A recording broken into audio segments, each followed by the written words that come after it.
Coming. Hello it's good to see some faces. Good to see some new faces here, Julie. Appreciate your attendance. Okay, let's see. We always start off with a prayer, and since we and I are blessed to have a pastor as my co-coordinator, Glenn Cope, I'm going to ask Glenn to come up and start us in a prayer. And then Bill, I'd like to have you as a veteran lead us in the pledge after we get done with the prayer. Thank you. Would you bow, please? Heavenly Father, we thank you for this beautiful day we have. Thank you for a safe trip we've all enjoyed today. Father, we want to pray especially for our nation, our state. Father, we want our leaders to look to you for guidance. May we support them as they do your will. May we get behind them to encourage them. And Father, we pray that as we look to you for guidance, that each individually, we too will look to you for wisdom. Father, as we understand your will, we pray that we will boldly proclaim that message. I pray that in your Son's name. Amen. Amen. Please stand and join me to say, I pledge allegiance to the flag of the United States of America and to the republic for which it stands, one nation, under God, indivisible, with liberty and justice for all. Amen. Okay, let's see. Let me introduce Sandy over here. She's our tag agent in Tonkawa, and she makes dealing with the state and their license plates so much easier. She's a blessing for Tonkawa, and we really appreciate you. And of course, you want to stand up? Yeah, this is, here we go. Jaden is our candidate challenging Bill Coleman for Senate District 10, and he's running a great campaign, and I'm personally supporting him. He's got my endorsement. I've known him since he was 16, and he may be the most conservative candidate I've ever spoken to. He's got his head screwed on right, and he's sincere, clear from the heart. And I mean that, like I said, I've known him since he was 16, so got a little bit of background with him. Thanks for coming. He's going to have a few minutes up here afterwards, but our main guest, come on up, Charles, is Charles McCall. I'm also endorsing him for governor. Now, my endorsement is not an OK2A endorsement. Don is the only one that makes those, and he never makes them until we're done with the primaries, which is politically probably a smart move.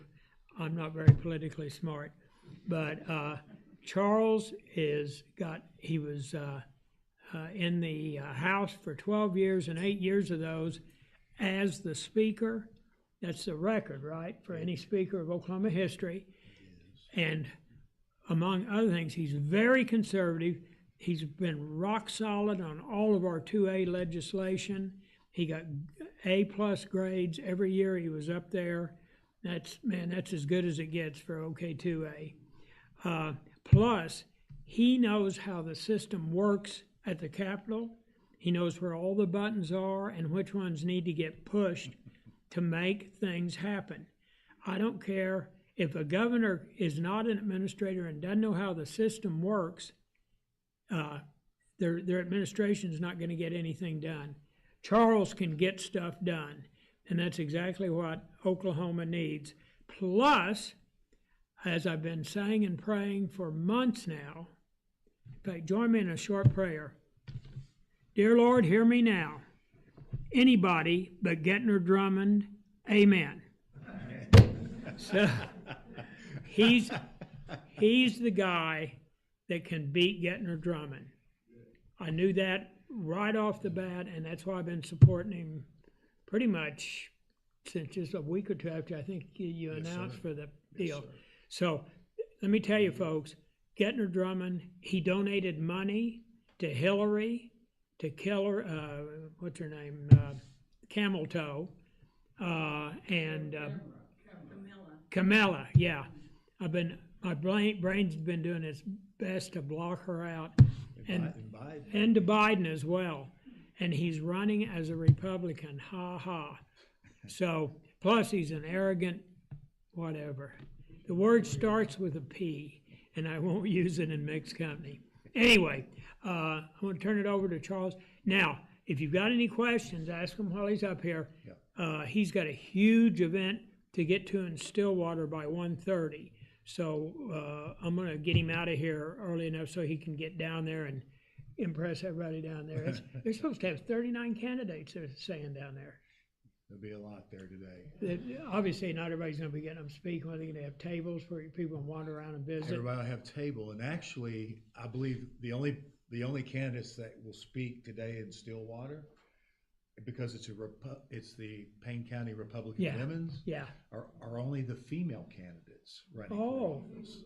Okay. But we'll show up. We have a table, and we'll shake hands and listen to all the other speeches. So. Well, turn your smile on and charm all the ladies. That's what I'm Yeah. trying to do. Okay, Charles, I'm going to turn it over to you. Well, thank you, Terry. Thank you. Thanks for coming, brother. Absolutely. Is it okay if I just stand up here rather than behind the podium? Thank you so much for inviting me to be here today. It's great to be here in Ponca City in Kay County, and this is about my third or fourth time here. I'm the only candidate running for governor that has gone to all 77 counties at least one time. And I announced in February of 2025, so we've been on the campaign for quite a while. What I have learned is that Oklahoma is a really big state. I mean, there has been a lot of geography. I, in fact, looked it up a few weeks back. I'm like, golly, our state's huge. And we're the 20th largest state by land geography. And we've seen all four corners of it. It's been a great journey. My name's Charles McCall. I'm a fifth generation Oklahoman. Our family moved to Oklahoma in 1885 before statehood. I've always lived in the southern part of the state. My hometown is a little town called Atoka, right on US 7569. Most famous person from Atoka is Reba McEntire. And she got a really good restaurant there. Yeah. If you're passing through, you should try it out. I go to church with her sister, Susie, who's also just a phenomenal talent. And she's in the Music Hall of Fame on the gospel side, but her husband's my pastor there. And my wife's not with me today, and she's definitely the greatest blessing in my life. And I like to think I'm pretty likable, but she's really lovable. I hope she'll get to make the next trip with me. We've been married for it's been 32 years this past December. And we met on a blind date while we were in college together. We've got two sons, Chase and Carson. We've got a lot of Charleses in our family. And two great sons, 26 and 23. My oldest one just got married this last June, and he's out. He and his wife are out scratching out a living and doing great. My youngest one just graduated college this last December, and I thought I was so excited because I was getting a pay raise. And he turned right back around and signed up for graduate school. Yeah. So not yet. But I'm just a private sector business guy. My family has been in the small community banking business. I'm third generation. I've been with the bank for 34 years. I'm the CEO and the chairman of the board. I have one brother. It's a family-owned institution. And my father told me very early, if you want to come back to the family's business, if you want to be successful, there's one way to do that. And that is, in order for you to be successful, you have to go make someone else successful first. Customer does well, you do fine. But if your customer fails, you fail. And that's kind of the way I see politics and public service is, elected officials should go set the right environment for families and businesses to flourish and then get out of people's way and get out of their lives. I'm very much never thought I'd saw myself in public service, but I got talked into running. I became Speaker of the House in the Oklahoma State Legislature. I was asked to run for that in 2012, open seat. There's just one problem with running from Atoka in the southern part of the state. A Republican had never been elected in state history, ever. Ran, barely won. It was rough, tough. 4 years into the legislature, they said our economy's bad. Why don't you be the Speaker? I got to see the worst of times as Speaker of the House, and got to leave 2 years ago at the best of times.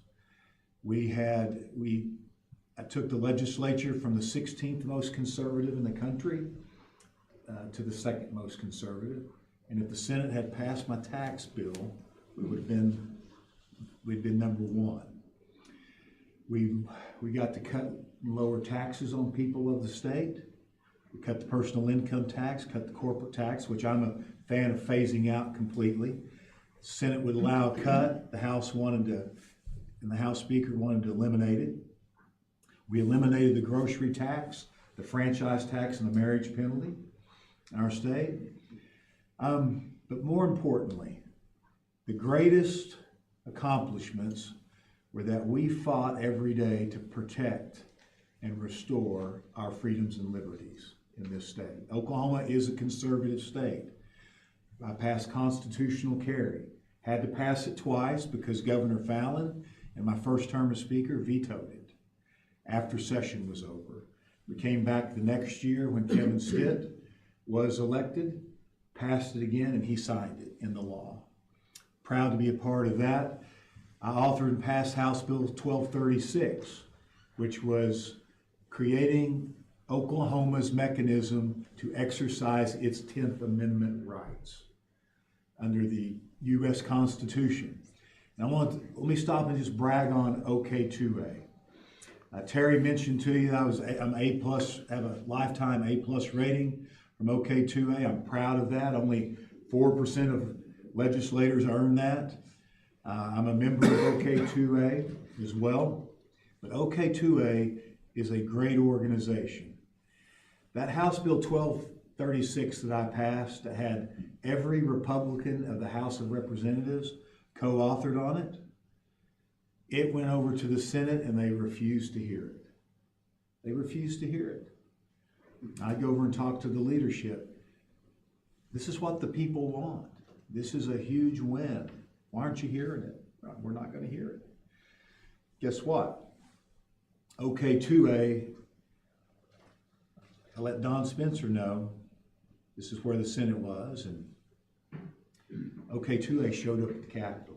And when OK2A showed up at the Capitol, the Senate heard it, and we all knew they had the votes to pass it, and it passed. So the OK2A organization is paramount in protecting our freedoms and liberties, not just our Second Amendment rights. But I'm very thankful for them, and I appreciate their help in helping me push conservative legislation. We also stood up and protected families. I banned gender reassignment surgeries on minors. We banned critical race theory being taught in our schools. We banned mask mandates. In the House, we banned vaccine mandates. The Senate never took that one up, but we passed it in the House. Eliminated green energy subsidies that the state of Oklahoma had been paying out. I ended that as my first term as Speaker. Passed the toughest immigration laws of any state in the country, banning sanctuary cities. We protected women in sports. We passed the America First agenda right here in Oklahoma. I'm a 3-time supporter of President Donald J. Trump. I think he's the best president that I've seen in my lifetime, even better than Reagan, who was another one of my kind of heroes. He's tough. I'm going to continue to support him. He's won Oklahoma, all 77 counties, 3 election cycles. And as governor of the state of Oklahoma, I'm going to remind him of that. And I'm going to make sure he's good to the state of Oklahoma. I'm going to have an Oklahoma first agenda as governor of the state of Oklahoma. I believe the big things that need to get done, first and foremost, always, you stand up and you protect freedoms and liberty. Government has a natural inclination to want to strip away and chip away at our freedoms and liberties. That is not going to happen. With me as governor, I have a proven track record of it. In fact, I think some of our freedoms and liberties have already been chipped away at. In fact, the constitutional carry was about restoring our Second Amendment rights, not just defending it or protecting it, but restoring it. I want to see us get to, we lowered the personal income tax. I ran legislation to phase it out completely, as well as the corporate income tax. We have got to get to 0 in our personal income tax in this state. The only other states outperforming Oklahoma, they have one thing in common: no personal income tax. That's just the reality of it. We've got to get rid of it, and as governor, I will. Number 2, property taxes. Property taxes, people all across the state are tired of seeing their property taxes increase. And it's been going on. The counties have been raising property tax either 3% or 5%, depending on what the type of property it is, through this time of high inflation. I believe we've got to freeze the property tax for a period of, and I think it should be permanently frozen for anybody age 62 or older. I think we have a lot of retirees and seniors and veterans that can't stay retired because property taxes just keep going up. And it's not just property taxes, it's insurance as well. It's utility costs. All of these things the next governor's got to help wrangle and get control of. The answer on the property taxes is, for me, freeze it. I want to freeze it for everybody for 3 years. Give wages a chance to catch up with this inflation, but it needs to stay completely frozen for beyond the 3 years for anybody 62 years or older. If there is a way to repeal it, I'd love to do that. One of the things you need to understand about property taxes, the state of Oklahoma does not get a penny of property taxes. Property taxes stay in the county that they're collected. But if people want to eliminate them, we'll do it. But you'll have to replace it with something. Yeah. What the schools do. Yes. Schools, police, So fire. on your property taxes, understand that it all stays at the county where they're collected. 80% of it goes to school districts in that county. 20% funds your county government. That includes your sheriff's department. That includes the road and bridges in your counties that your commissioners address. If you repeal that, counties have no revenue. So be careful of the candidates who, I know it tickles the ears to say we're going to get rid of it. But the truth is, the governor or the legislature cannot get rid of property taxes because it's in the state's constitution. Only the people can change that. Now I believe you can freeze them. I believe you can do that because that part, the 3%, 5% is in statute. So I say institute a freeze for 3 years for everybody, not everybody, just pause. Let these wages catch up, let people breathe a little bit. And in the meantime, you find something beyond. But the state of Texas, which is very close to where I live, They freeze property taxes on your homestead at age 65. Can't go up. Oklahoma, we need to get that done. And let's do it better than them. Let's do it at 62. That's where people start thinking about retiring. The other thing we started to work on, but it's not complete. That is the illegal ownership of land in this state by foreigners. Our state's constitution says only a U.S. citizen or someone in the process of becoming a U.S. citizen can own land in Oklahoma. Since the legalization of marijuana, we've had every foreign cartel on the globe operating in Oklahoma.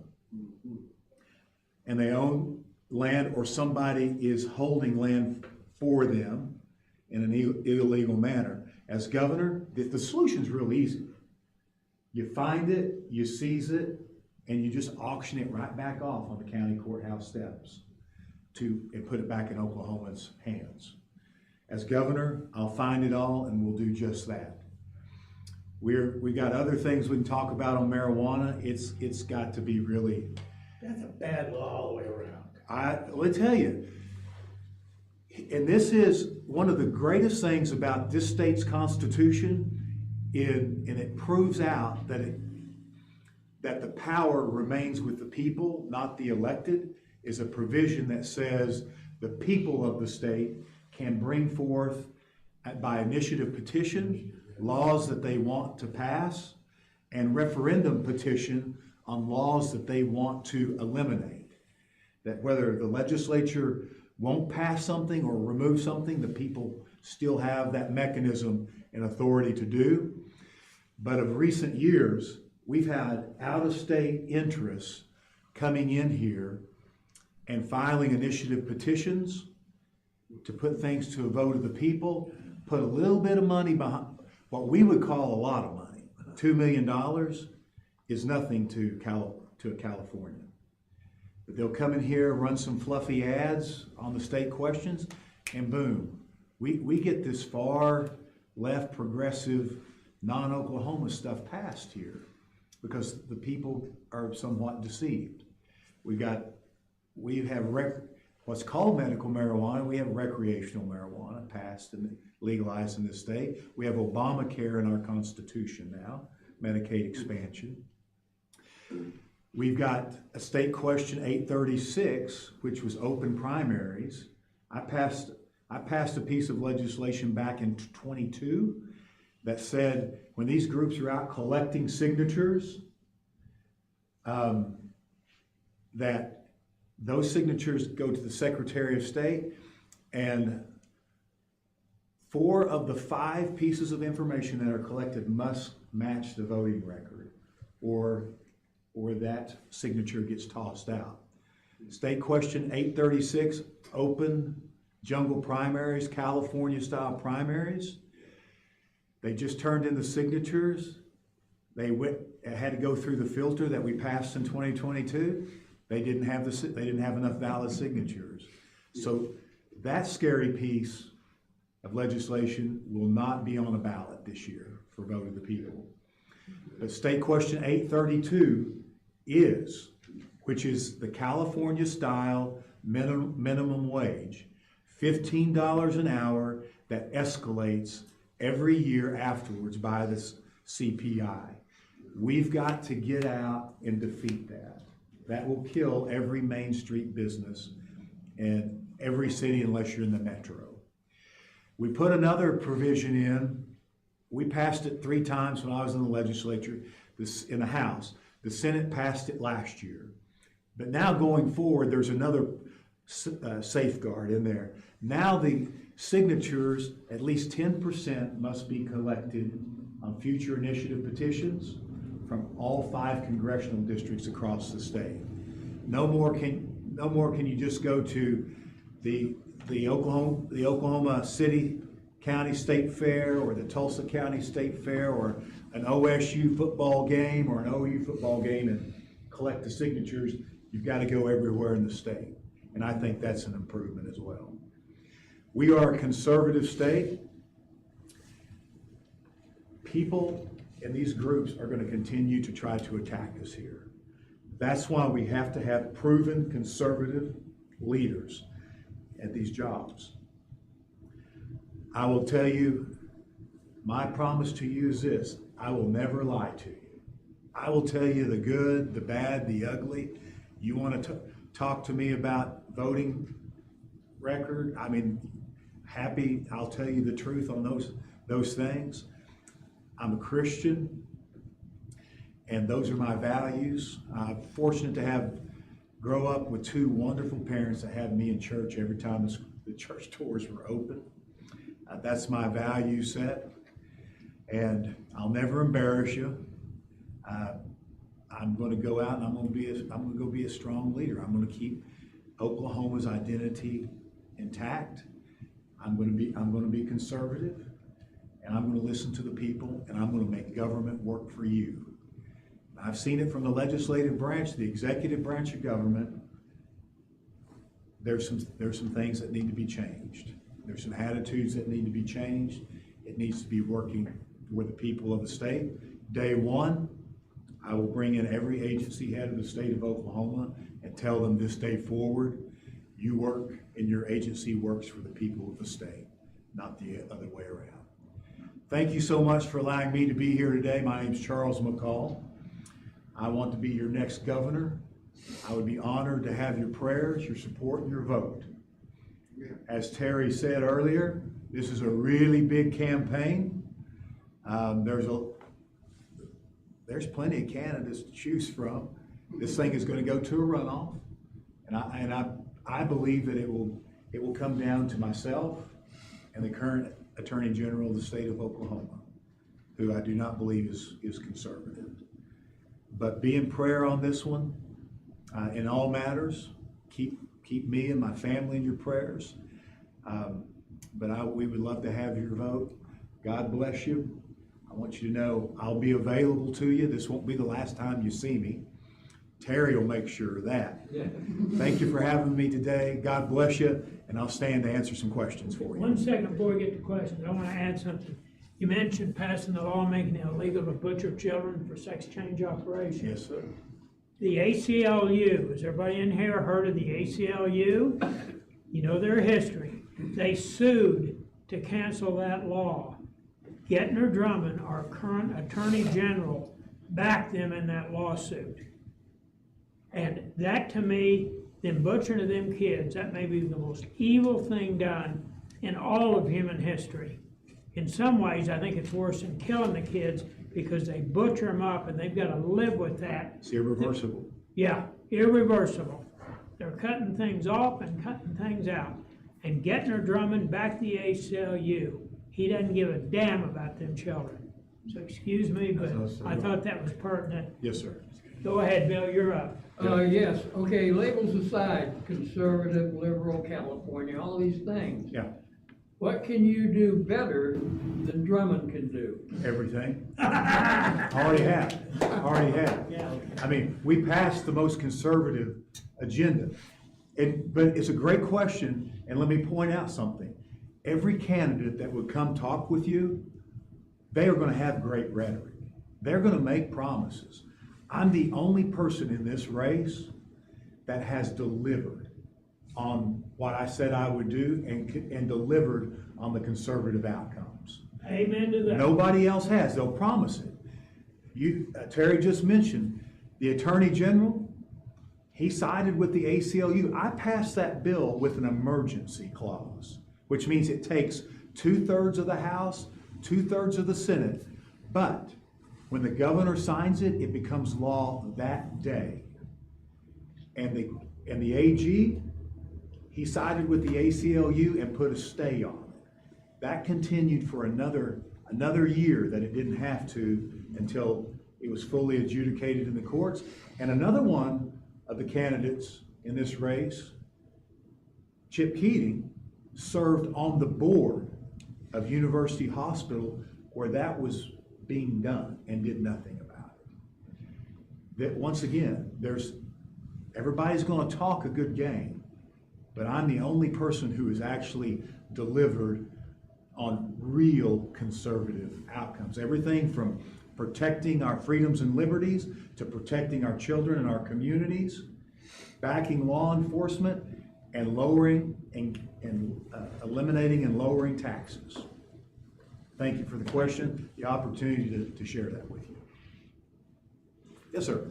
There was an article in the paper the other day, I don't remember what day it was, it struck me as incredibly bizarre.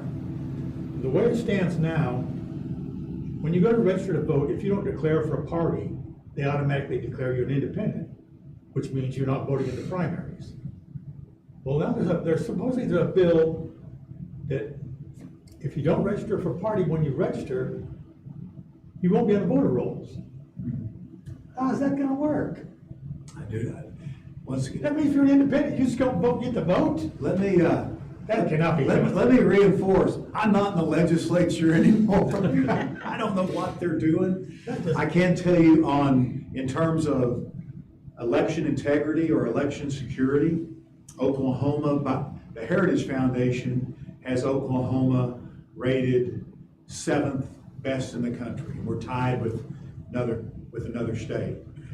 But on elections, the Save America Act needs to pass in Washington, D.C. It needs to pass.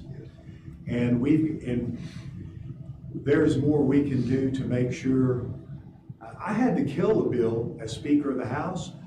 A few years back, there's actually a piece of legislation that came out of the Republican-controlled Oklahoma Senate that would have given driver's licenses to illegals. It passed, and it came over to the House, and I killed it. I mean, one thing you can do as Speaker is you can just say, no. Now, you gotta be careful about that. Yeah. Because the Speaker works for the members. And I didn't control legislation, but I let the members decide. But on something that heinous, just said no. And those are the kinds of things that Democrats and weak Republicans don't understand, and they'll push. You give somebody an illegal driver's license, then you can get a voter ID. Well, a lot of states, you register to vote the same time you get the driver's license. Right. Yeah. So the Save America Act, what would be great about the passage of it, now, I'm not gonna sugarcoat it. It's gonna cause some extra steps for all of us. To get a voter ID, you're gonna have to prove, you gotta prove citizenship before you can register to vote. Not just show up with a driver's license, but it's gonna be a birth certificate. Well, I couldn't find my birth certificate at one point. It's incredibly easy to get a duplicate birth certificate. Yeah. And it doesn't cost that much. That's right. So those are steps that could fundamentally restore what America's supposed to be. And ensure that only citizens of this country, regardless of what state you live in, where Oklahoma tries really hard to have secure elections, and we work at it, and we ban ballot harvesting in the state, and other mechanisms that the liberals were trying to rig election outcomes with. We eliminated those things, but states like California, states like New York, New Jersey, Illinois, Pennsylvania, they're not going to do those things like we try to here without that piece of legislation passing in Washington. Last time I checked, there were 18 states still in this country that you could take somebody and register them to vote the day of the election. So you basically can pick somebody up off the street, say, I'll buy you lunch, I'll hydrate you, whatever your preferred method is, if you'll go register and you'll go vote and vote this way. Well, how about somebody take it to the Supreme Court? Election day is election day, not election month. Yeah. Not, Yes. we found these leftover ballots, we can count them now. No. Yes. And there's other things you gotta be careful of. I was talking to a Republican down in Texas, and their elections. I don't like the way they do them. Number one, they have open primaries down there. It's a little different than what was proposed here, but you can be any party you want. You get to go in and pick the ballot that you want to vote on. But also their elections in Texas are electronic machines that have no paper ballot for audit trail. Here in Oklahoma, you go and you mark your ballot up, then you feed it into a machine. The machine captures what it thinks it read, but the ballot is still there to confirm it for, an audit trail. Anyway, elections are important, and boy, a lot of groups try to come in here and they think if we can change Oklahoma, we can change it anywhere. Well, you get an open primary, you can wind up with two Democrats on the runoff. Yeah, the open primary, 8 years ago, if we had that, there would have been a Republican on the general ballot. It would have been Edmondson and Connie Johnson. I'm the chair of the election board here in K County. Those paper ballots are taken out of the machine. Me and the Democrat member and the Auditor. the vote, the lady is the head of the election board. Anyway, we all sign it, and then that seal is pasted, they're put in a cardboard box, and it's sealed. And if somebody wants to look at them 10 years from now, they can pull them out and look at them. So it's as honest as it can be. Yeah, yes, sir. Question, I have a real ID with a little star on it, a little gold star. Is that sufficient proof that I'm an American citizen? No, it's not. Oh, okay. It's not. So, The state moved to that style of ID to comply with a federal law. all right. That it is an improvement on verification of who you are, but it is not, it's not ironclad in my opinion. So Ahmad Al-Khating can get himself a real ID too, can Possible. It's possible. And it's also possible to come in here from another state he? Yeah, the game that used to be played, yeah. with it, if you were an illegal, you go to California.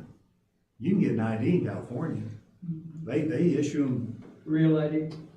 Yeah, and then you can go to another state and pretty much exchange it. So we've got to continue to work to find all those loopholes.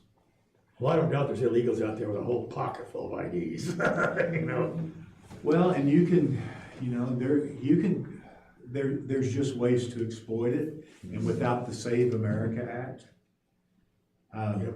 it's, with every state having the ability to do it the way that they want to a great extent, you're gonna have abuse, you're gonna have fraud, and I hope they get that through before the midterms.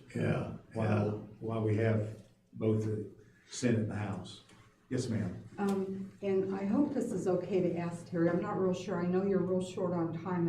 You need to go. I'm fine. But Jake Merrick is running for governor also. Yeah. What is Jake. the difference between, what you think and can you answer that? Because I'm not real sure. Sure.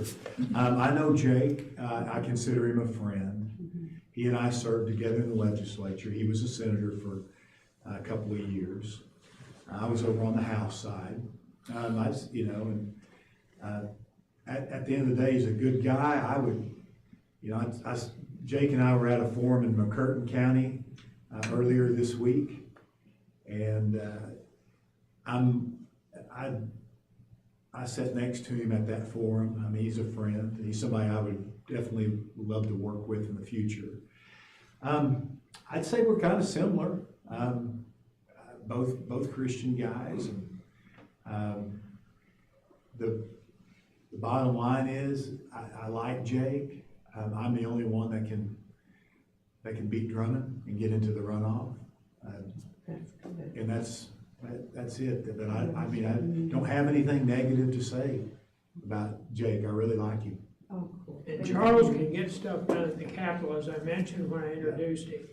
Jay was a incumbent senator and he couldn't get reelected. That does not bode well for a statewide election. And he's got very little experience down at the Capitol. And it's important that the head of the state government know how the system works and how to push the right buttons and make things happen. Excuse me for interrupting. No, that's But fine. this is a question I've addressed at numerous meetings. Yes, sir. So, The gov- keep in Jake's a mind nice that guy. The governor of the state of Oklahoma does not have a lot of authority or power. We have a weak governor, form of governor under our state's constitution. It's the legislature that possesses by far most of the power. So I think it's important for the next governor to know their role, but know how it works. I definitely know what's wrong in the executive branch, because I used to audit them. As the Speaker of the House, one of the other pieces of legislation I authored and passed was the Legislative Office of Fiscal Transparency. It's the same thing DOGE is in Washington. We just did it about 5 years before Washington did it. And there's at least 40 strategic audits of agencies. I know how to perform it. It's already there. I worked on it while I was in the legislature. But you need to pick the conservative that can win, and the conservative who knows how to get things done. At the end of the day, if I'm not getting big things done for you, I'm wasting my time. I'm wasting your time. I could be home in my family's business, teaching it to my kids who are just kind of coming into the workforce. But I promise you, I'll roll my sleeves up and go get things done. Otherwise, I don't like talk and drama. I like results. Thank you. Where is it you're going in Stillwater? What's the location, please? I'll tell you what, anybody that's interested in that, check with me. Yes. I've got the address and We're I'll. careful down there. I think I know, it's about the event in Stillwater, it's a Payne County Expo Center. Okay, it'll be a big one.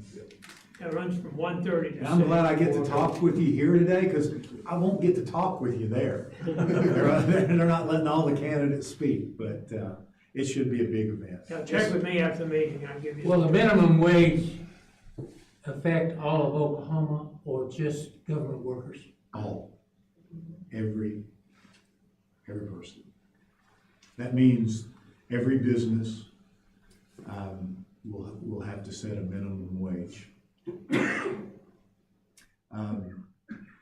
Ironically, I believe in the free market system. In Atoka, Oklahoma, small town where I live, the market drives, the minimum wage right now in Atoka is $15 an hour.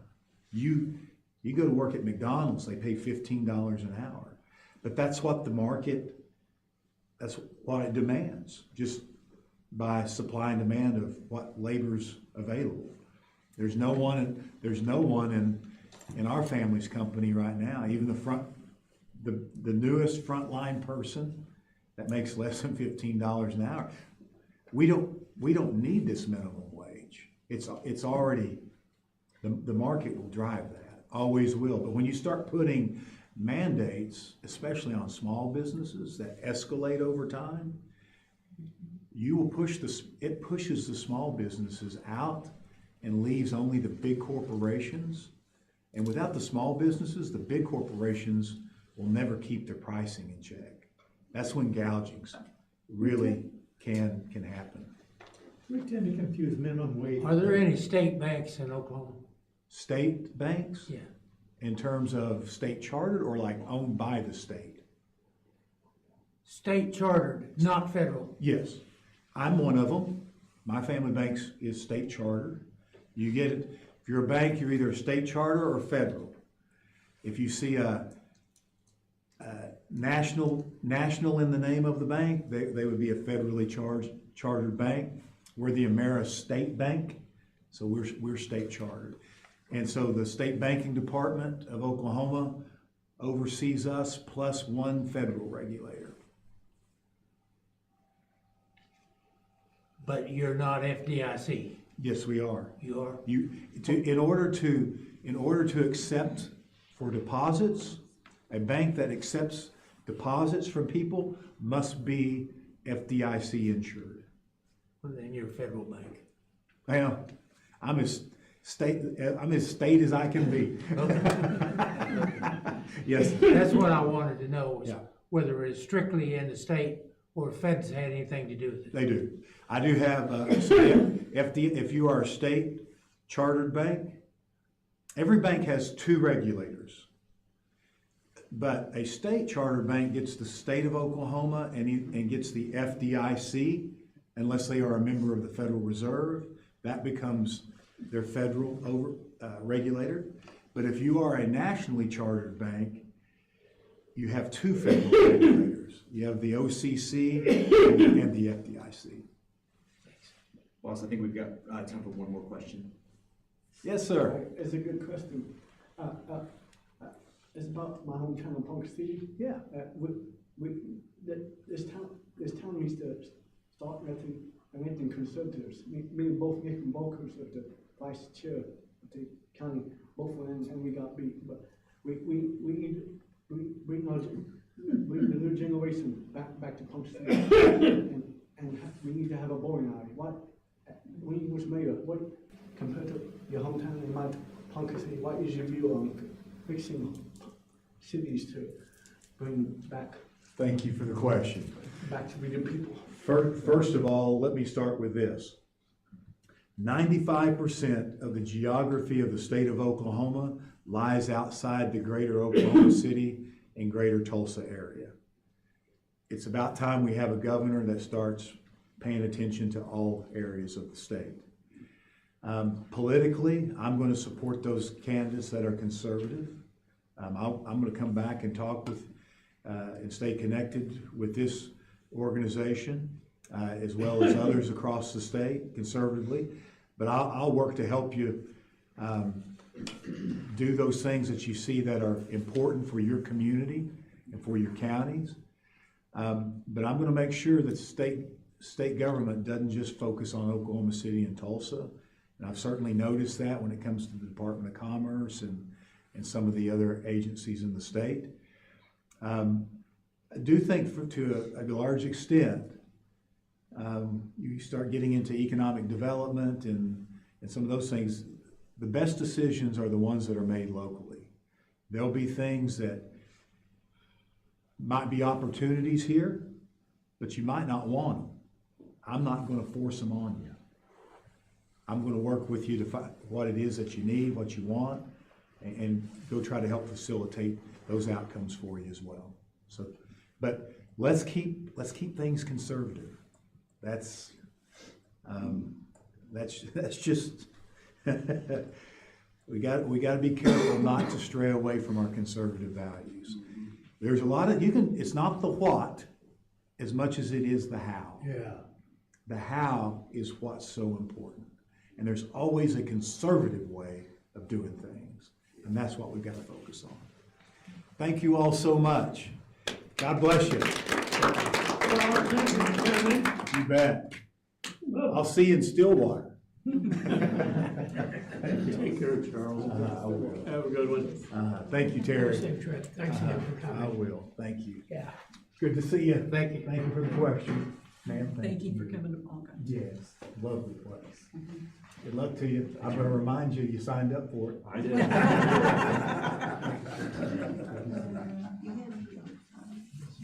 have someone up there. Thank you so much. Thank you. I'm still working on my books, but I appreciate it. Good to have you. Are you driving, Marvin? Yes, sir, I am. Okay. Well, I drive hope careful. you have a table set. Need to get you a Tesla, then you don't have to drive. I think he just does it all for me, right? Every time I go to Stillwater, I seem to get behind somebody that's driving 30 miles an hour, I don't mind. I go down on the 2 lanes most of the time. Thanks again, Charles.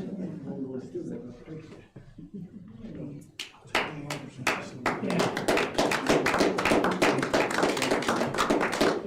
Hope you didn't mind me interrupting you. No, not at all. Once I again, can't keep my mouth shut, you already know that. thank you. Everybody knows it too here. I'm gonna introduce Jaden to Razas here shortly, but I've got a couple things. One of the things he mentioned was the driver's license for illegals. And I got a feeling Jaden may mention this as well, but I want to put my 2 cents in as well. That was presented at the legislature twice. Our state senator, Bill Coleman, who Jaden is running against, voted for it twice, and one of those times, he was one of the sponsors of it. So that, to me, tells me all I need to know about who I need to vote for Senate District 10. So anyway, Jaden, you come on up and tell them all about yourself.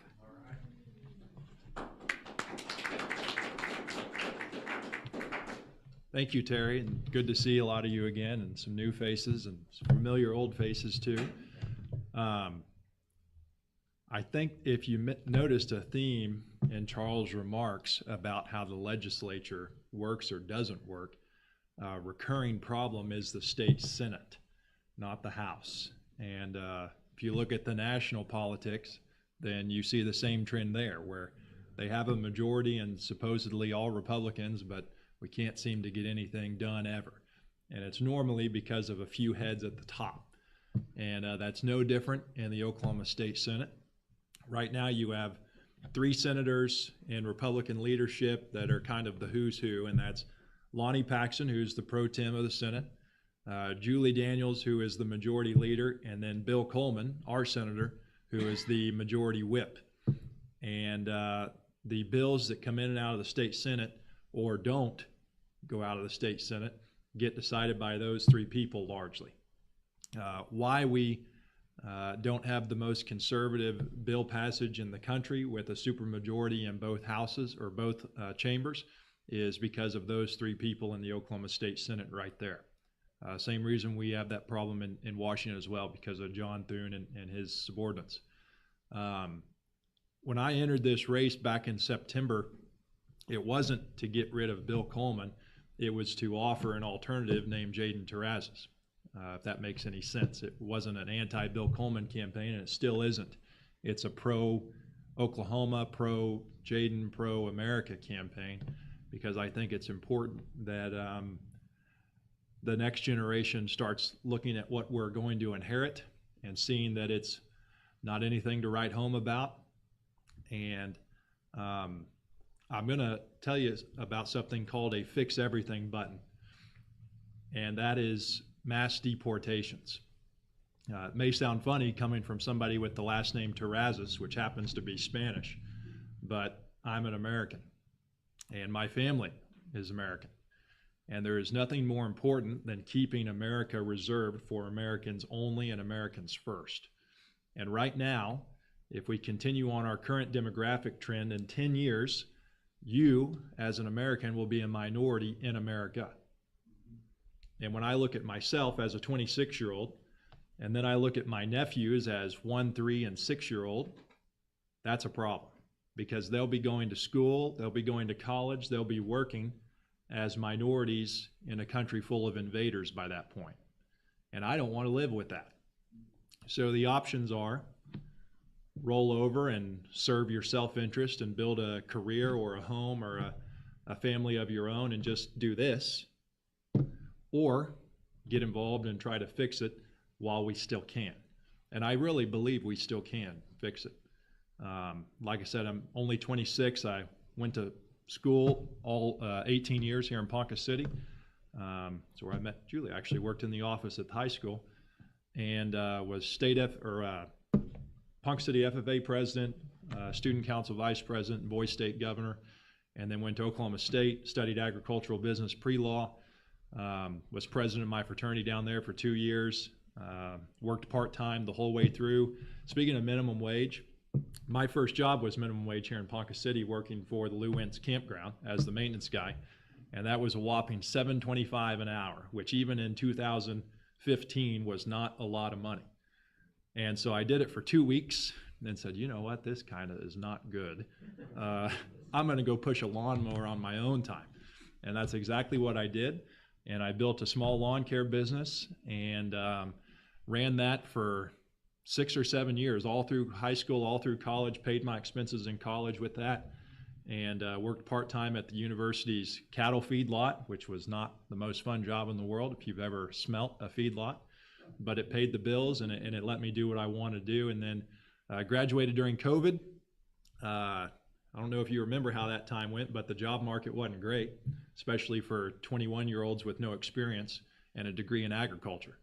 So actually, out of all places, got a job with Amazon because they happened to be hiring at the time, if you remember that. Got on with them, launched the building over in Owasso, worked there, had 60 employees under me as a 21-year-old manager in a warehouse, which was an interesting experience to say the least. But either way, I stuck with it because it was a good job and good money, and stayed with them for almost 5.5 years. Got 4 promotions in 4 years, and by the time I left, I had 1,200 employees, 30 of whom were managers. And so I went from 60 Tier 1 associates when I started as a 21-year-old to being a 25-year-old, the youngest senior manager in recent history at the largest company in the world, and had 1,200 direct reports, 30 managers working under me. So had a good time there. Was making the best money for someone my age that's probably available in the world right now outside of doing your own thing and hitting it big. But that's not important, because when you look around, like I mentioned, at what's ahead, personal wealth or personal career advancement doesn't do any good for anybody besides yourself. And as a Christian, I think that life is more important than just you. It's about us, and more importantly, it's about Him. And I teach Sunday school there at First Baptist over here on 6th Street. And I just couldn't go on chasing the corporate ladder and making a ton of money while I was watching the nation kind of burn down around me. And so I decided to get involved, resigned in December, and have been campaigning full-time for the last almost 4 months now. It's flying by, 3 months, 3.5 months. And it's been a great experience because everybody that I talk to at the doorstep is not only receptive of the message, but they support it. And one other thing is I'm the first Senate candidate in the last 8 years for most of them that have knocked on their door and asked for their support.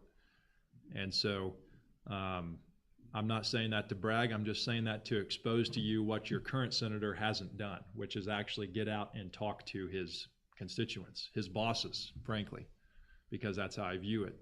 The voters are the bosses, and they get a chance every 2 and every 4 years to select who they want to work for them.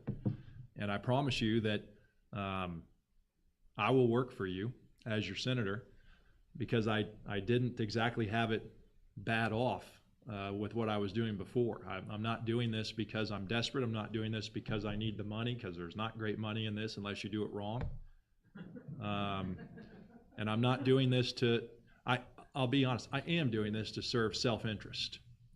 And my self-interest is I want my country to be represented and full of my countrymen, not foreigners, not invaders, not people who hate it, not people who spit on our history and rip the social and moral fabric of our country to shreds because we have to accept all ideas and all faiths and all this and that and the other. No, we don't. It wasn't built that way, and it won't survive that way.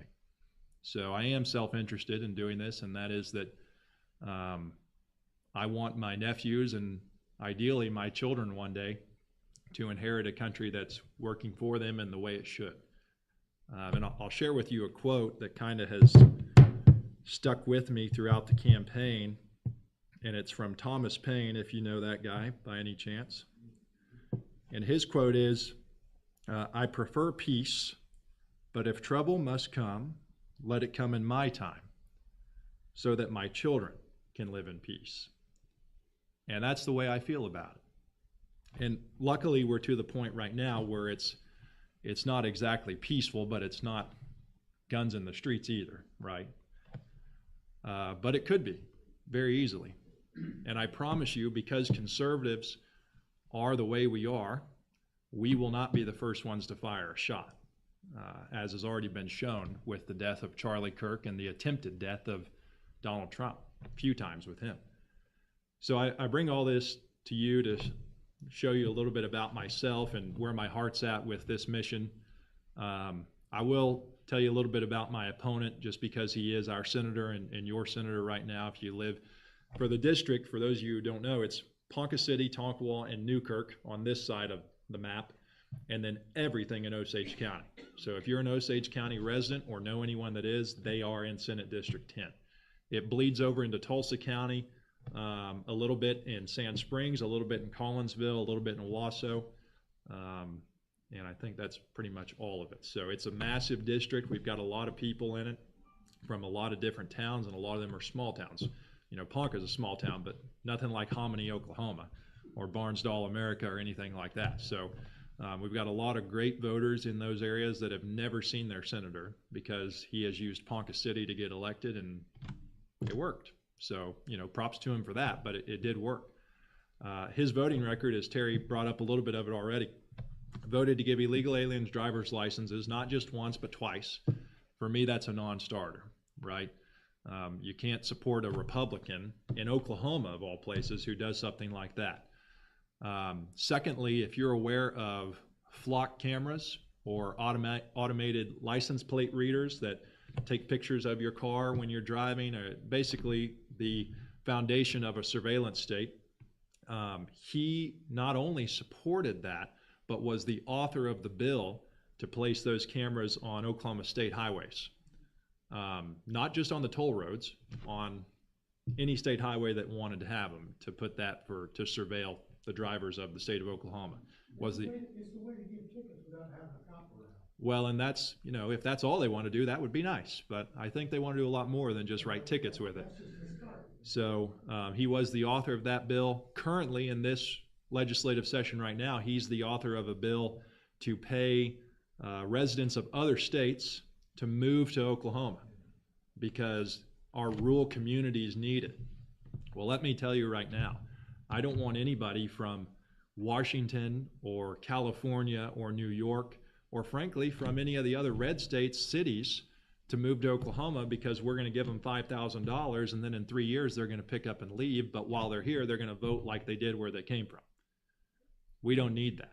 And I don't want my tax dollars paying for a recruitment program, frankly. That's just not how government works. It's my understanding the data that the flock cameras accumulate gets sent to China. Do you know anything about that? I don't, but I mean, I'm sure it's a possibility. And the thing about it is those cameras, it's not just Flock. There's multiple companies that do that now, and they all probably have different ways of storing it and using the data. And you can say all you want that, well, there's protections, they can't access the data.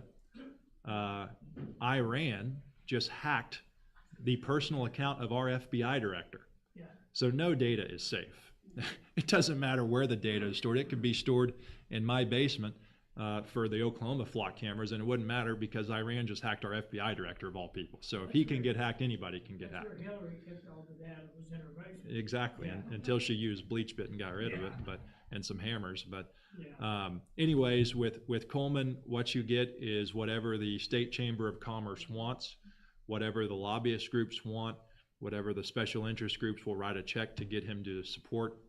It's kind of interesting being in this position because now that people know there's an opponent for Mr. Coleman, they use me to their advantage, and in good ways sometimes.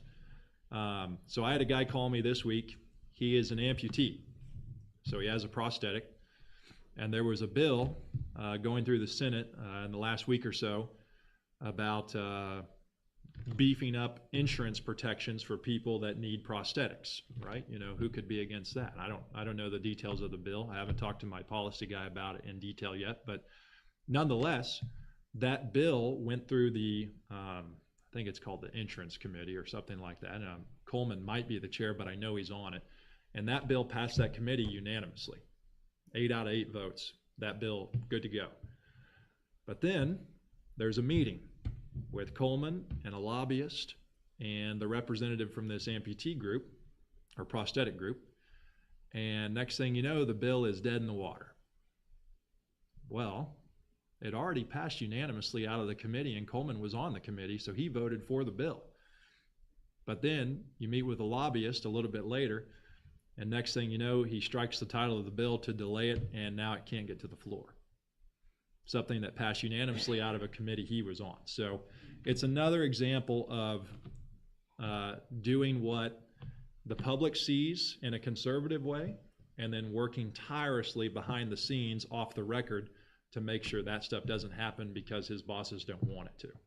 And he does have bosses, and they don't live in Ponca City. Okay? They live in Oklahoma City and Tulsa, and in other places across the country if you look at his financial records. So I've taken a pledge to not take lobbyist money in my campaign, largely because they're all running to him already anyways, because they have the best senator to use right there, because they've been doing it for 8 years. But also because I think that as a newcomer to the political scene, I need to prove to you that I'm going to do what I'm saying I'm going to do because that's who I am, not because that's who supports me or writes me checks or donates to my campaign, but because that's me as a person. And so even this group right here, who I have an A on the candidate survey, by the way, I don't accept money from them. Not that they have offered to give it, but even if they did, this campaign, it would be no. Because I think I owe it to the voters to prove to you I'm doing this because it's what I want to do, so that then you can vote for me and trust that's what you're going to get. And checks from out of state or even in-state interest groups are not going to dictate how that vote goes. So I have some signs here. If you've liked what I've said, got some bumper stickers and some handouts and et cetera in the back. You can find me on Facebook. You can find me on X. And the election is June 16th. We will have a candidate forum hosted by none other than Terry, May 30th. May 30th, Saturday, 1 p.m., and it's at Glenn Post's church, the Church of Christ in Tonkawa, 300 North Public. It's the northeast corner of Public and North Street, which is the old Highway 60, and it's directly east across from the football stadium and the parking lot for the football stadium. And we'll have, everybody's got my number. If you want to, I'll be publishing flyers out on it here pretty soon. But yeah, and the following Saturday, June 6th, at the same church at 12 noon, we're going to have a candidate forum for all the House District 38 candidates. Yeah, and like Terry said, he'll publicize that as it gets closer, and my campaign pages will as well. And I think we'll probably try to run it as a press release on the paper.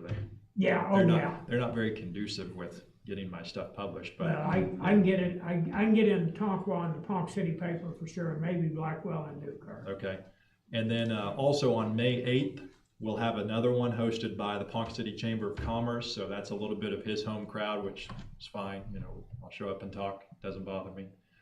May 8th at noon. That's a Friday. They always do theirs on a Friday at noon, which is definitely in favor of the working man. So. They actually change it to Thursdays because they close it like 11:30 on Friday. Right. But that being his crowd, that's a good group to talk to because you've got a chance of pulling votes right from there to you. Exactly. So, and you know, I think that he's had opponents the last 2 cycles in 18 when he was new to the scene as well, and then again in 22. But and they were probably great conservative candidates. I honestly didn't pay that much attention at the time because their campaigns weren't run well, to put it lightly. Yeah. And so what I'll tell you about my campaign is we have the financial resources to be competitive. We have the conservative background to be trusted. And we have the ground game to be a real threat. And if that wasn't true, he wouldn't have already sent 10 flyers in the mail just in February and March. So you don't typically spend $60,000 to $70,000 against a 26-year-old kid who 6 months ago half the people didn't know. But he's doing that, and he's running a poll. If you didn't get a text a while back, he ran a text poll. So they're worried, and that's a good thing because it means that what we're doing is working, and they know their record's not a good one. And we're going to keep knocking doors and coming to meetings like this of 20 people, 30 people, whatever it is, 10 people, 5 people, I don't care. I'll talk to anybody. Because everyone is a valued voter that I need to earn the vote of. You know, I'm not just going to pay for a vote and flood your mailbox, but If Terry will let me, I don't know if there's any interest, if anyone has a question or two. Oh, yeah, no, go ahead, we got 20 minutes. Okay, anyone have a question? You can ask anything, I won't back down. How important do you believe that agriculture is in the economy in the Ponca City and K County area? Yeah, I would say in Ponca City directly, it's not as important as it used to be, right? I mean, we have the giant mill downtown that, you know, it was shuttered long before I was even a thought. And other things like that. However, the surrounding area, it's huge. I mean, you look at Tonkawa, you look at Newkirk, without agriculture, those communities largely don't exist. And then you look at the rest of our district of Osage County. Osage County is agriculture. Agriculture and oil and gas is why Osage County has anybody living in it for the large part. And so what I see with that, and like I said, I was FFA president. I have a degree in agricultural business. We have a family ranch over south of Tonkawa. I've done it all, hunt, fish, outdoors, whatever it may be. My nephews are growing up on that ranch. And so there has not been a friend for agriculture in this Senate seat in 8 years. There has not. As a matter of fact, a lot of times there's been a foe to agriculture. Before that, we had Eddie Fields, who was a rancher in Osage County. And so I think that we were in good shape from an agricultural perspective before that, at least in the agricultural realm with Senator Fields. But it's definitely not as important in Ponca as it used to be. However, when you think about the agricultural rural way of life, where do you buy your groceries? Those people spend their money in Ponca City. Where do you get your insurance from? Where do you bank at? Where do you go to school? All of those people come in. And so I think it still is huge. And there's something more important about that question than just the dollars and cents. Agriculture and the rural way of life is America. We have great booming cities who used to be the pride of the country, but now they've gone blue, and most of them, I won't say that because we're in a church, but they're not doing great like they used to be. The Empire State Building was built in about 400 days. Ponca City has a bridge that's as wide as this room, and it's going to take us 3 months to replace it. You know, our cities and infrastructure are not booming like they used to be. And a lot of that is because of red tape and business regulation that is unnecessary. But agriculture, even though it's not vital to everybody in the sense that it used to be, you know, like 2% of the entire country's population are producers, agricultural producers, whether that's farming, ranching, whatever. But it's more important than that, because agriculture is part of what America is. Those rural citizens are the best that America has to offer when it comes to moral clarity, when it comes to patriotism, when it comes to telling the story of what it means to be an American. And so a lot of times legislators and political leaders will look at agriculture as, oh, it's only 1%, we don't have to worry about it. Oh, we have technology, we have robots, blah, blah, blah. They're missing the point. There comes to an extent where you have to decide, is the purpose of the government to be a business center and make sure that capitalism stays alive? Or is the purpose of the government to ensure that the people can be allowed to take pride and have a stake in what their country is and what makes up its social and moral fabric? And I think that without agriculture, you don't have the social and moral fabric of the United States of America in its truest form. And people in here may or may not have ever been involved in agriculture in their life. You're involved with it every day because you eat. You're involved with it every day because you wear clothes. And so when I think of agriculture, it's not just an industry to me, it's part of my heart.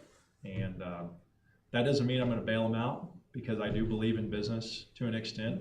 You know, a lot of people, auto industry, bail them out, agriculturists give them subsidies, blah, blah, blah.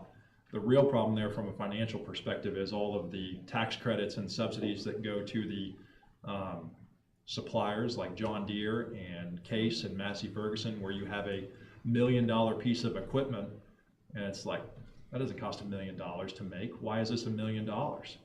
And the answer is because John Deere and all those large equipment companies are heavily subsidized by the United States government. And then to make up for that, instead of getting rid of those subsidies and forcing them to produce at a market price, the fix from Washington is, oh, give the farmer subsidies too, and then they can afford it.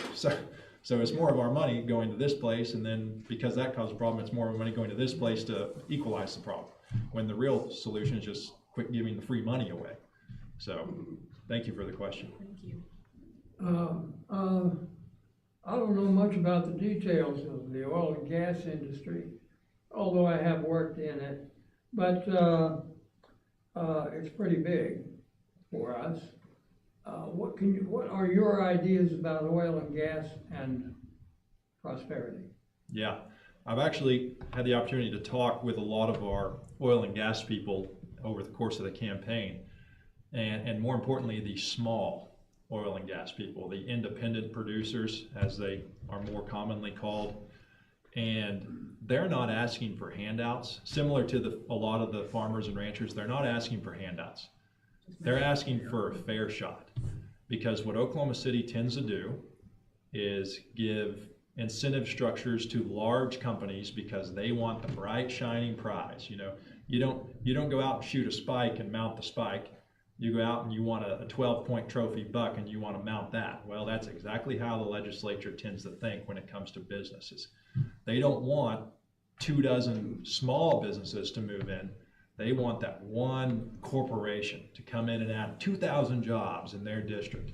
Well, that's just hogwash, because we know that's not sustainable, because as soon as the market turns, and to tie back to your oil and gas question, as soon as the market turns, they don't care.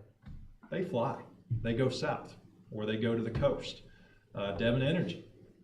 The state of Oklahoma shelled out dollar after dollar after dollar in program to Devon Energy because, oh, it's Oklahoma, they're headquartered here. Well, guess what? They're in Houston now. And then you had another one, I don't remember the name of them, but they were a large one too. A couple weeks later, same thing, flew south. Because Texas, from a employee perspective of those companies, is more favorable.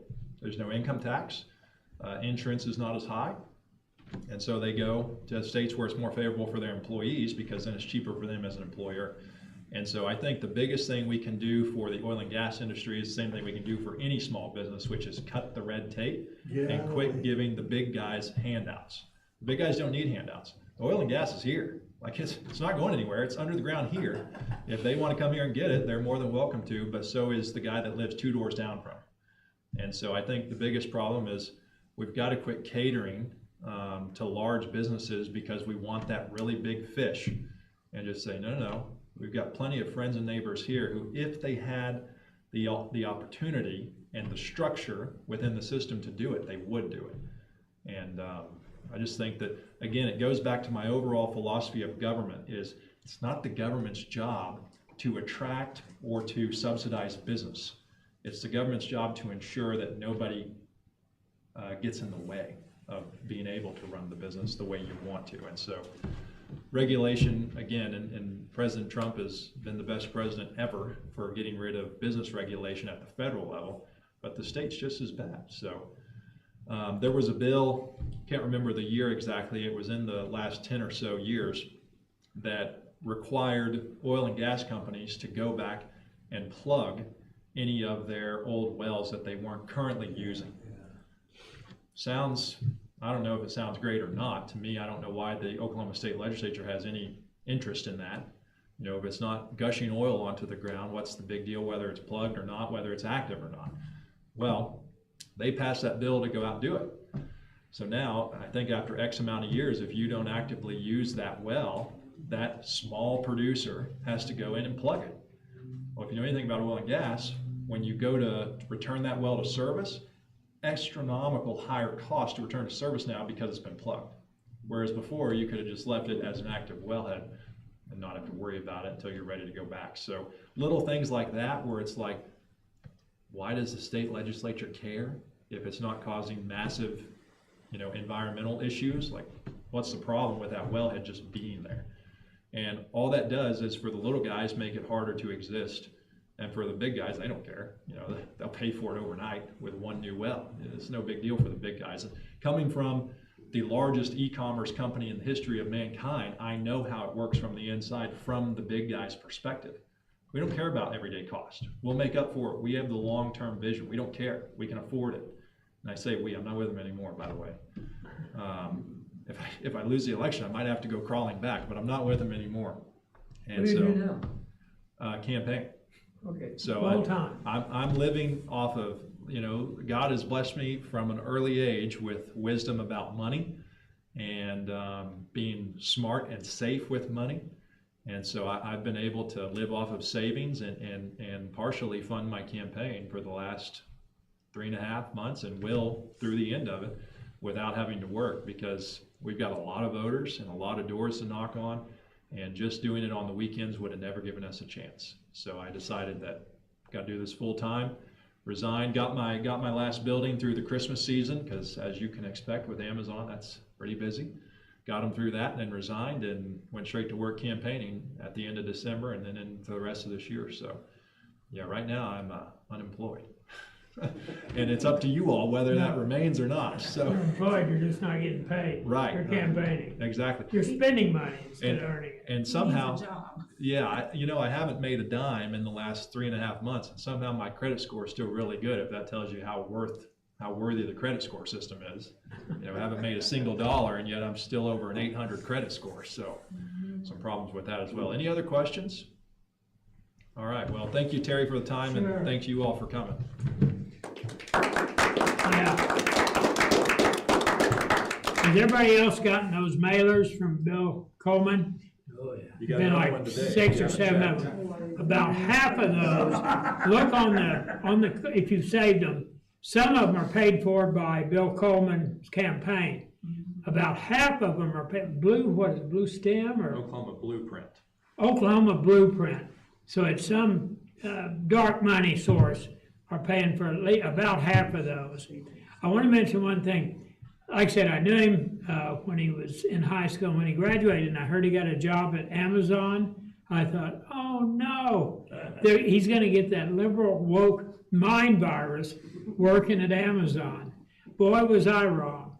If anything, he's more conservative now than he was then. Maybe that's from seeing how.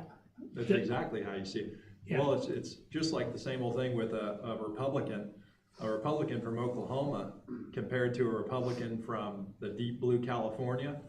Those guys would make us blush because they are Republican, because they live with it every single day of what the alternative could be, and they say, nope, Republican's the way to go. So, Speaking of the jungle primary, I saw an article just this last week. It's when they have the election, the primary, it's the two top vote getters, whether they're from the same party or different parties. Right now, in the polls, there's 2 Republicans leading in California, which means those crazy people in California may only have a choice between 2 Republicans in November. I will be laughing my butt off if that happens. I want to appreciate everybody coming. By the way, I picked up a Tesla yesterday in Kansas City, Missouri. It drove me all the way home without me touching the steering wheel. If you haven't checked this out yet, it is amazing. I bought one because I'm 78 and my driving skills have deteriorated, especially the last couple of years. Night vision and one thing or another. So that was my excuse to buy another gadget toy. But these things are amazing. I drove it through heavy traffic coming out of Kansas City. It is absolutely flawless all the way to my driveway. So it's crazy. Huh?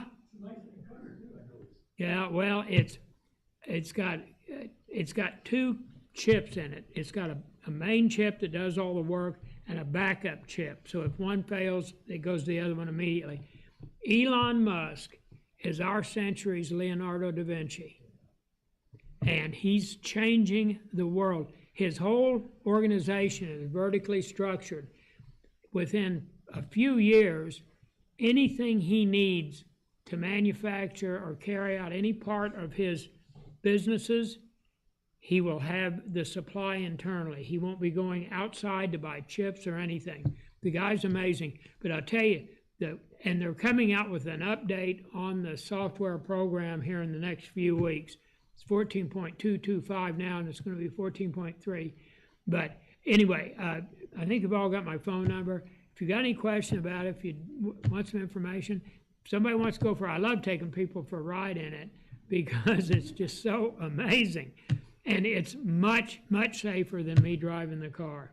So, all right. Thanks, everybody. Has anybody got anything they want to contribute before? Yes. I have a question about your car. So not only does it drive, it's like with the brakes too, does it? Everything. I'm sitting in my driveway this morning. I punched in the address for this. I hit start full self-driving. It pulled to the end of my driveway. It's got 8 cameras. So it's got 360-degree vision all the time. I don't do that. It pulled to the end of my driveway, looked both ways, turned left, took me right up onto Highway 60. And in the traffic, I had a squirrel run in front of my car in Tonka. We got squirrels everywhere. The car slowed, and it didn't stop, but it would have. If the squirrel would have stopped in the middle of the street, the car would have stopped. So it's that safe. A little squirrel comes into the street, and it saw it and was prepared to stop. It's the most amazing thing in the world. Well, and You know, to add to that, I'm getting neuropathy at my feet, and it worries me every time I get in the car. Yeah. there was one, if you remember a few months ago, a small plane crashed in Oklahoma City onto the highway. Not a jet, like a plane you'd see out here at the airport. And it crashed into the oncoming traffic. And a Tesla was the car that was closest to it, and it was in self-driving, and it dodged the airplane. Really? So I was in Kansas Dodge City. airplanes. There was a red truck, and we were gaining on it. And we got about that, like that. His blinker came on. He hadn't even started moving across the line. As soon as his blinker came on, my car slowed down and let him in. In fact, statistically, it's now proven that it's somewhere between 7 and 11 times safer than a human driving. And That's no way to drive if you're a good red state person. You don't let the son of a gun come out, you push him back in there. that's part of the reason I got it. Well, like I said, I'm an old man. And everybody, as you get older, skills deteriorate. It's just it's just physiology. I feel much better. But it's just so cool. Now, right now, it's called supervised, which means they've got an inside camera. You have to keep watching the road. It'll beep if you don't. If you don't pay attention, it will shut down, pull over to the side of the road, find a place, and park. And it will cancel the full self-driving. To start it again, you have to put the car in park, and then you can start again. But it's completely safe. Now, that's supervised. Sometime by the end of this year, I expect them to have unsupervised. And what that will mean is you can get in your car, tell it to drive you to Oklahoma City, and go to sleep. Like we always do. Yeah, Sandy's really excited to go for a ride. No, I'm not. Yeah, I talked to her about it the other day at Tag Agency. She's not the least bit interested in getting a computer-driven car, but it is much, much safer. Well, another stat, this self-driving is getting in an accident like every 6 million something miles. A human driver, overall, the entire population, has an accident every 600,000 miles. So what is that? 100 times safer. It's 100 times safer. So anyway, it's really cool. And like I said, when I got a new toy, I love taking people for a ride. You know why? Because then they're amazed and they realize how smart I was to buy this thing. Anyway, yeah, as y'all know, I'm so shy and retired. I need to talk to you real quick before you leave. All right, anything else? Thank you much for coming, folks. I hope you learned something. And my personal vote and endorsement is going to be for Charles. Rod, thanks for coming, buddy. Always good to see you. Yeah. and for Jay. So, and again, I'm open for questions about the car or the election or any kind of political stuff. You can check with me anytime. Thanks for coming, folks. Thank you. Yeah, give me